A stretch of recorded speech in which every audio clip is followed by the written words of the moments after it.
आज से बंगाल और असम में मतदान का आगाज। पहले चरण में बंगाल में 30 और असम में 47 सीटों पर वोटिंग।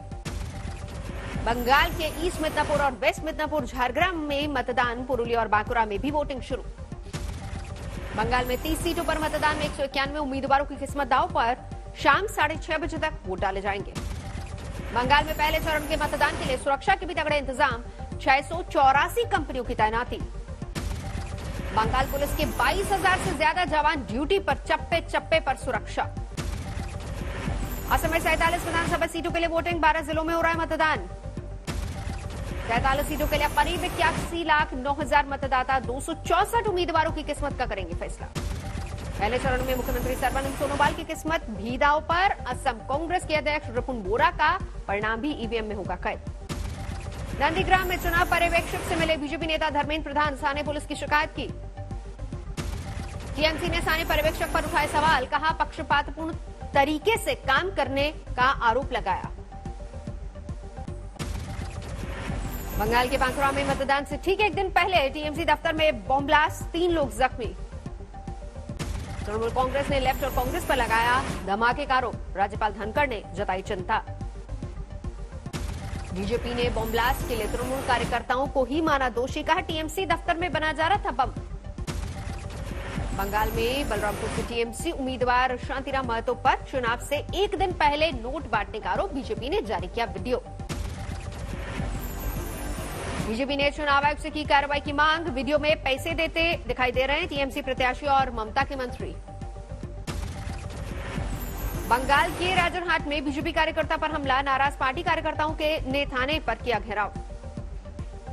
आसनसोल दक्षिण विधानसभा सीट से टीएमसी उम्मीदवार सैनी घोष का चुनाव प्रचार खदान में जाकर वहां काम कर रहे मजदूरों से मुलाकात की। पहले चरण के मतदान के बीच आज मुख्यमंत्री ममता बनर्जी का चुनावी अभियान। 4 चुनावी सभाओं को संबोधित करेंगी। बंगाल दौरे पर पहुंचे सुधीर ओवैसी। कोलकाता एयरपोर्ट पर समर्थकों की उमड़ी भीड़। आज मुर्शिदाबाद में रैली। ममता की इलेक्शन एजेंट के रूप में काम कर सकेंगे सुफियान। सुप्रीम कोर्ट ने कोलकाता हाई कोर्ट के फैसले पर लगाई 2 हफ्ते तक रोक। प्रधानमंत्री नरेंद्र मोदी के बांग्लादेश दौरे का आज दूसरा दिन। 5 समझौतों पर हो सकते हैं हस्ताक्षर। प्रधानमंत्री मोदी और शेख हसीना के बीच द्विपक्षीय बातचीत में सैन्य समझौते पर भी हस्ताक्षर की उम्मीद। ऊर्जा क्षेत्र में भी सहयोग की उम्मीद। पीएम मोदी जाएंगे ओराकांदी। मतुआ समुदाय के सर्वोच्च तीर्थ स्थल पर टेकेंगे मत्था। बंगाल में चुनावों को देखते हुए ये दौरा बेहद अहम। इससे पहले प्रधानमंत्री मोदी जाएंगे ईश्वरीपुर के जोगेश्वरी मंदिर। देवी काली को समर्पित है ये धार्मिक स्थल। पीएम के दौरे के लिए जोगेश्वरी मंदिर के बाहर तैयारियां जोरों पर लगाए गए हैं झंडे और पोस्टर। ढाका में बंगबंधु गांधी म्यूजियम से जुड़े कार्यक्रम में पहुंचे प्रधानमंत्री। सम्मान में सांस्कृतिक कार्यक्रम का आयोजन। ढाका के नेशनल परेड स्क्वायर पहुंचे प्रधानमंत्री। शेख मुजीबुर रहमान को मरणोपरांत गांधी शांति पुरस्कार। प्रधानमंत्री शेख हसीना और बहन शेख रेहाना ने लिया सम्मान। प्रधानमंत्री नरेंद्र मोदी ने बांग्लादेश के साथ भारत के मजबूत होते रिश्तों की कही बात। कहा दोनों देशों की दोस्ती पर मुझे गर्व है।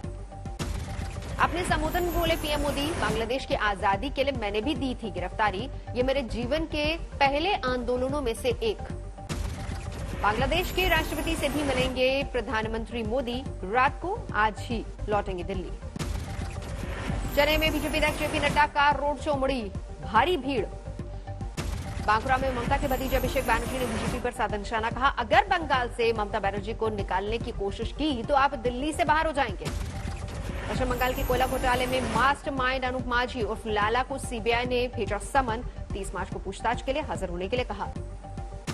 अहमदाबाद में संयुक्त किसान मोर्चा के नेताओं को पुलिस ने हिरासत में लिया। प्रेस कॉन्फ्रेंस के दौरान कार्रवाई। किसान नेताओं ने हिरासत में ले जाने के विरोध में गाजीपुर बॉर्डर पर विरोध प्रदर्शन किया। किसानों ने फूका गुजरात सरकार का पुतला। पूर्व मेदिनीपुर में मतदान के लिए सुरक्षा के तगड़े इंतजाम। केंद्रीय सुरक्षा बलों ने गाड़ियों की ली तलाशी। युवा कांग्रेस की महिला अध्यक्ष प्रतिमा कोठेनो ने पार्टी से दिया इस्तीफा। दिल्ली में आम आदमी पार्टी में हुई शामिल। राजस्थान फोन टैपिंग मामले में केंद्रीय मंत्री गजेंद्र सिंह शेखावत की शिकायत पर दिल्ली क्राइम ब्रांच ने शुरू की अपनी जांच। 1 हफ्ते दर्ज कराई थी एफआईआर। दिल्ली के आर्मी अस्पताल में भर्ती राष्ट्रपति रामनाथ कोविंद असहज महसूस करने के बाद अस्पताल गए। प्रधानमंत्री मोदी ने राष्ट्रपति के स्वास्थ्य के बारे में ली जानकारी, महामहिम के बेटे से बात की। पुणे के कैम्परिया स्थित फैशन स्ट्रीट मार्केट में लगी आग, शोलों में खाक हुई गारमेंट की करीब 448 छोटी बड़ी दुकानें। दमकल की 16 गाड़ियों ने चलाया रेस्क्यू ऑपरेशन, करीब 3.5 घंटे बाद आग पर काबू पाया जा सका। वाराणसी के गदौलिया चौराहे पर ट्रांसफार्मर में लगी आग, भीड़ वाले इस इलाके में मची अफरा तफरी। सूरत में सीएनजी पंप पर ऑटो रिक्शा में गैस भरते वक्त हुआ हादसा, आग लगने से हड़कंप। बिहार के शिवहर में आग का तांडव, 14 घर खाक, लाखों की बर्बादी। महाराष्ट्र में कोरोना मरीजों की संख्या में बड़ा इजाफा, 24 घंटे में करीब 37,000 नए मामले सामने, 112 मरीजों की जान गई। महाराष्ट्र में कोरोना के बढ़ते केस के बाद उद्धव सरकार का बड़ा फैसला, 28 मार्च से पूरे राज्य में नाइट कर्फ्यू। रात 8 से सुबह 7 बजे तक महाराष्ट्र में बंद रहेंगे सभी मॉल, कोरोना नियमों का सख्ती से किया जाएगा पालन। मुंबई में संक्रमण के 5,513 नए मामले, 9 लोगों की जान गई। फिलहाल 43 कंटेनमेंट जोन, जबकि 497 इमारतें सील। दिल्ली में कोरोना के 1,534 नए केस सामने आए, 9 लोगों की जान गई। एक्टिव मामले 6,000 के पार। लोकसभा अध्यक्ष ओम बिरला को एम्स से मिली छुट्टी, कोरोना पॉजिटिव होने के बाद चल रहा था इलाज। मध्य प्रदेश के 5 और शहरों में संडे लॉकडाउन का ऐलान, कुल 12 शहरों में सख्ती बढ़ाई गई। राज्य में कुल 2,091 नए मामले। यूपी में भी कोरोना का तेजी से प्रसार, 1,032 नए मामले सामने आए, सबसे ज्यादा लखनऊ में 347 नए केस।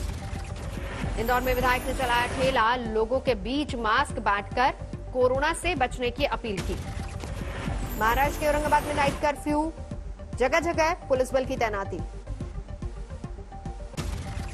देवरिया में कोविड नियमों का उल्लंघन, खुद राज्य के मंत्री और विधायक बिना मास्क के कार्यक्रम में आए नजर। हिमाचल प्रदेश में भी स्कूल कॉलेज 4 अप्रैल तक बंद, होली कार्यक्रम पर भी लगी रोक। एएमयू में 10वीं और 12वीं की परीक्षा होगी ऑफलाइन, कोरोना गाइडलाइंस के तहत छात्रों को मिलेगा हॉस्टल में दाखिला। कर्नाटक में एक दिन में बीमार होने वालों का आंकड़ा 2500 के पार, बेंगलुरु में 1400 से ज्यादा संक्रमित। कोरोना केस में खतरनाक उछाल पर गृह मंत्रालय की सभी राज्यों को चिट्ठी, त्योहारों में भीड़ पर नियंत्रण के निर्देश। पुणे में पिंपरी चिंचवाड़ में 33 मुखी गिरफ्तार, आरोपियों से दूरबीन, लैपटॉप, मोबाइल फोन और कई उपकरण जब्त। शारीरिक शोषण के आरोपों में घिरे स्वामी चिन्नन को एमपी-एमएलए कोर्ट से राहत, अदालत ने किया बरी, रंगदारी मांगने के मामले में अन्य आरोपी भी बेगुनाह। नोएडा में एमबीबीएस में दाखिला दिलाने के नाम पर ठगी का खुलासा, पुलिस ने 4 आरोपियों को गिरफ्तार किया। गुरुग्राम में अवैध कॉलोनियों और कंस्ट्रक्शन पर एक्शन, प्रशासन ने तोड़े कई फ्लैट। जोधपुर में एक नाबालिग दलित बेटी से हैवानियत, पुलिस को मेडिकल रिपोर्ट का इंतजार।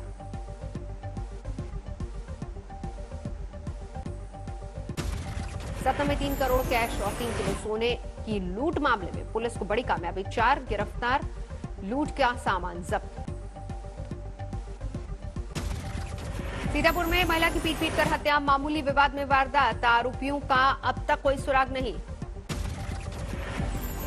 कानपुर में 2 दोस्तों में विवाद, एक की गोली मारकर हत्या, दूसरा घायल।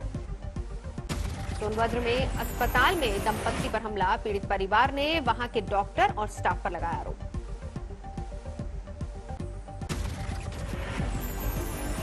असम विधानसभा चुनावों के बीच न्यू बोईगांव में शराब जब्त, 2 आरोपी गिरफ्तार।